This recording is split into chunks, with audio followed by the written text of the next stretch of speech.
the next station. Don't get affected by the previous station because it really affects this station. I think as this station is a lot about empathy. So I think some of you were a bit shaken by the previous station. So when you came to this station, it took quite a while to calm yourself down and then show the empathy and ask your questions systematically. So some of you, your questions initially were a bit short and even a bit abrupt. So I think it really showed that you're still affected by the previous station. And I actually have written down verbatim for each of you. So if you want actually your own personal feedback, some of the questions may not be phrased properly or some of your body gesture. I think one of you rolled up your paper. I thought you were going to attack. So some of these things I've actually noted down. So if you want one-to-one feedback, actually you can come and look for me after that. So the active feedback. Okay. Again, like Kelvin, I'll apologize. This morning I just saw a patient who overdosed actually. So I was acting the part. Actually only one or two candidates actually kind of made me feel comfortable enough to share. And I was the same with everybody. I was guided initially, which is my task. But with asking the right questions initially then I will start to open up. And only one or two actually got me there. A lot of you didn't really convince me why I needed to be admitted at the end. So, and some of you actually gave me an option, like, is that okay with you? Would you consider being admitted? So, probably should have come across a bit more directive, like, you know, I think that you need to be admitted because of blah, blah, blah, and then convince me in that way, and I'll say, okay. So, one or two of you did do that. Yeah, so I guess be careful of what you say to the patient as well. It's quite important. One of you actually said, you should be admitted because anyway your girlfriend's going to get engaged with somebody else.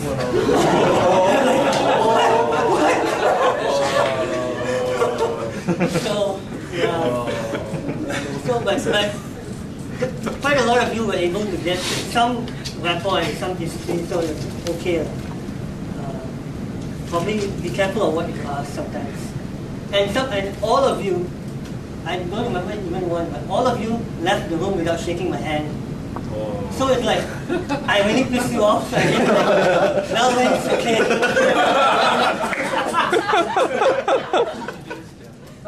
Yeah, some of you introduced your name, some of you didn't, and I had to ask, who are you? And then only like, oh, I'm Dr. So-and-so. Yeah.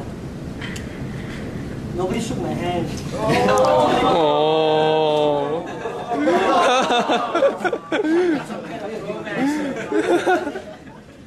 I refuse to let go of the person.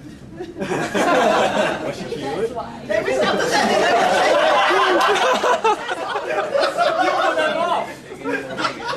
Then I understand. You see, I'm busy next year. Can you put Kevin last year? Somebody's taking first. Somebody's taking first. Rest station. Oh, rest station. Okay, now on station 6, that'll be Dr. Kang's vision. I think station 6 is about capacity assessment. It's about assessing the capacity of this 65 years old man, right, with diabetes and also a necrotic right foot who refuses operation. So I think for any capacity assessments, you have to understand there are at least three aspects to it that we are looking for. One aspect is the tasks at hand, right? In this case, the ability to sort of give his consent with regard to the procedure. Secondly, you need to assess whether there is an underlying psychiatric condition. And then thirdly, whether they are linked in that sense. So in terms of the specificities of the capacity for the informed consent with regard to the procedure, to look at, I think the steps, I think most of you have them. It's just how much you sort of go through when you are in the heat of the moment. With regard to the nature of the procedure, the condition of the patient, the risks in terms of going for the procedure and not going for the procedure, the benefits of going for and not going for the procedure, and then alternatives very importantly. Yeah, and also whether they are making their sort of points across consistently. Okay, so I think you need to have all those points in mind. Most of you covered most of the aspects. Some are I think more affirmative than others. But what you need to remember is that you're asked to assess whether they actually understand those aspects rather than offloading information to the particular individual. Some of you are just offloading information.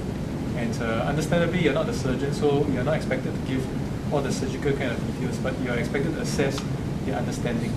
So importantly, I think asking clarifying questions are good. I think some of you ask a lot of clarifying questions like, can you tell me more about what you understand about this? Why do you think this is the case? Where did you have this told to you? Who told you this? So ask all those questions. Who, what, when, why, how. Okay, ask more of those questions. Then, with regard to the questions, you want to ask for feedback as well. So I think some of you asked for feedback, which is good. Others, I think, because of the nature of the questioning, didn't really have time to do that. So ask for feedback, whether they understand what you've just told them and so on. Bonus points, I think some of you actually said that you ask, or you will include the surgeons, you include the family members when it's possible. You may want to assess them on a separate occasion. The other thing is that you need to sort of understand that with any sort of a short case, there's always a theme. So in this particular case, the condition that you're worried about is delirium, obviously. Yeah. So it'll be quite difficult to actually pass the station without getting at the station of delirium. The actor is very able. Later on, he actually sort of puts across that, I think, very well in many sort of at many points in time. So I'll ask him to actually share about his own experiences. Yeah. So actually, if you put yourself in a position of a patient, which I am, sometimes you all brought out too many medical jargons which as a patient, I wouldn't understand. For example, amputate your leg, necrosis. I want to test your memory. I want to give you a test now. So it makes me feel like I am in a position of actually subordination, that you are actually taking control of the whole thing. Certain words are very sensitive. You're unstable, your leg. So somebody said to me that I am unstable and point to my leg that there's something wrong with your leg. I think all these gestures, even though it may be not intentional, actually it is actually picked up on the patient on the receiving end. So what you all can do is you all can practice with each other. As for the other aspects, it's important to sense from the patient what it's trying to give you. For my side, I tried to actually give many times that I can't remember who you are, whether you're the surgeon or not. So I'm actually trying to give you clues as to I've actually had some problem with attention. So you're supposed to pick up the cue and move on. Because other patients, other actors may not actually give you the clue as obviously. Okay. Alright, then back to I think Dr. Mr. Sean. Yeah, I actually failed 4 of you. Just want to assure, that's not my usual style.